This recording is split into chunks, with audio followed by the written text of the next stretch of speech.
ఈనాడు చేసేది ఏమిటి అంటే సంక్రమణ సమయానికి దానాలు గనక చేసినట్టయితే కొన్ని వేల రెట్ల ఫలితం ఉంటుంది అంటారు.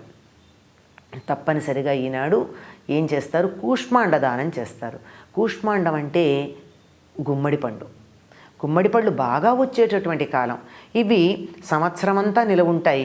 పండుకి పండు ఉంటుంది, కాయకి కాయగాను ఉంటుంది, బాగా పుష్టికరమైనటువంటి ఆహారంగా ఉంటుంది. ఈ ఒక్క గుమ్మడి పండు కనుక ఉన్నట్టయితే అది పరిపూర్ణతకి సంకేతంగా ఉంటుంది. అంతేకాదు గుమ్మడి పండు భూగోళానికి సంకేతం.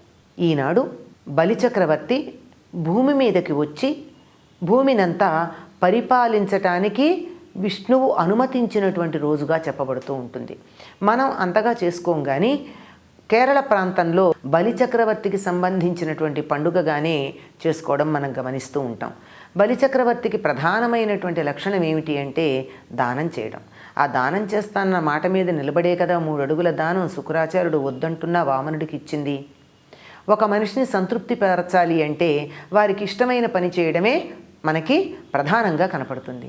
బలిచక్రవర్తి ఈనాడు భూమండలాన్నంతా పరిపాలిస్తున్నాడు అంటే ఆయన్ని సంతోషపెట్టాలి అంటే ఆయనకి ఇష్టమైనటువంటి దానం చేయడమే సరైనటువంటి పని.